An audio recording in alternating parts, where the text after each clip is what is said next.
सभी साथियों को नमस्कार। स्पेशल एजुकेशन यूट्यूब चैनल में सभी का स्वागत है। आज देख लेते हैं मध्य प्रदेश स्कूल शिक्षा विभाग का बड़ा फैसला। सप्ताह में एक दिन बिना बैग के स्कूल जाएंगे छात्र। इसके ऊपर बड़ी खबर दी है। आज मध्य प्रदेश राज्य ने यह निर्देश जारी किए हैं कि अब बच्चों के स्कूल के बैग का वजन कम किया जाएगा, क्योंकि बच्चे कहीं ना कहीं मानसिक तनाव में आ जाते हैं। बड़े बड़े बैग लेकर जाने से बच्चे कहीं ना कहीं परेशान रहते हैं। छोटे छोटे बच्चों के बड़े बड़े बैग उनके स्वास्थ्य के लिए सही नहीं है। इसके लिए मध्य प्रदेश सरकार ने एक पॉलिसी बनाई है कि बच्चों को हफ्ते में एक दिन स्कूल बैग नहीं ले जाना होगा। मध्य प्रदेश के में एक दिन बिना बैग के बच्चों को स्कूल जाएंगे। मध्य प्रदेश के स्कूलों में एक दिन बच्चे बिना बैग के स्कूल जाएंगे। पढ़ाई किताबों के बगैर होगी। इसके अलावा क्लास 2 तक बच्चों को होमवर्क नहीं दिया जाएगा।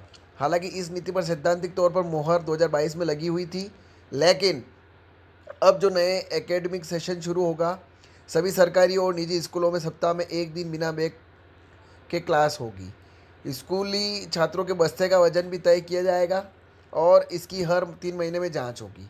दूसरी क्लास तक के बच्चे को कोई होमवर्क नहीं मिलेगा और तीसरी कक्षा से 5वीं तक के बच्चों को हफ्ते में 2 घंटे का ही होमवर्क दिया जा सकेगा।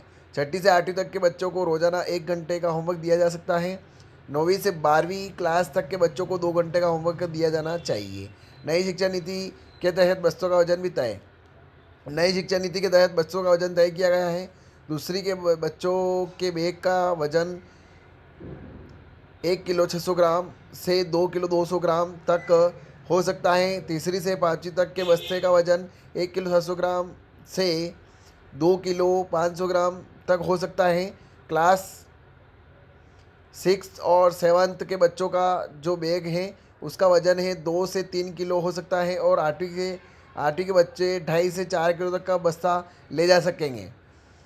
जबकि 9th और 10th क्लास के बच्चों जो बैग हैं वह 2.5 से 4 किलो का हो सकता है। नियम के मुताबिक स्कूल में बच्चों के वजन का यह चार्ट होना चाहिए। स्कूल ऐसी रूटीन बनाएंगे। बच्चों के बैग का वजन नियमों के अनुसार निर्धारित होगा, जिसमें बच्चों को सारी किताबें और कॉपियों एक साथ ना लाने पड़े। और यही नहीं, 8वीं तक के विद्यार्थियों की जो अभ्यास पुस्तिकाएं हैं, यानी कि जो नोटबुक्स हैं और अन्य ज़रूरी सामग्री है, वह स्कूल में ही रखने की व्यवस्था होगी। तो जोर है बच्चों पर तनाव घटाने को लेकर। इसका पढ़ाई पर असर क्या पड़ेगा, इससे कितना तनाव घट पाएगा। बच्चों का ज़्यादा वजन बैग का बढ़ता है तो इससे आर्थिक रूप से कई प्रकार की समस्याएं आती है। और ना सिर्फ बच्चों को स्वास्थ्य संबंधी परेशानियों से जूझना पड़ता है। कई प्रकार की किताबें होती हैं, कापियाँ होती हैं जो बोझ लेकर बच्चे जाते हैं। कई बार हम देखते हैं कि प्रेयर में बच्चे गिर जाते हैं और उनको कई प्रकार की हेल्थ इश्यूज़ भी होने लगते हैं। तो कुछ ऐसे नियम लागू करने चाहिए जिससे बच्चों की किताबों का वजन कम हो जाए। तो ये खबर थी, आप देख सकते हैं। खबर को ज़्यादा से ज़्यादा शेयर करें और चैनल को सब्सक्राइब ज़रूर करें।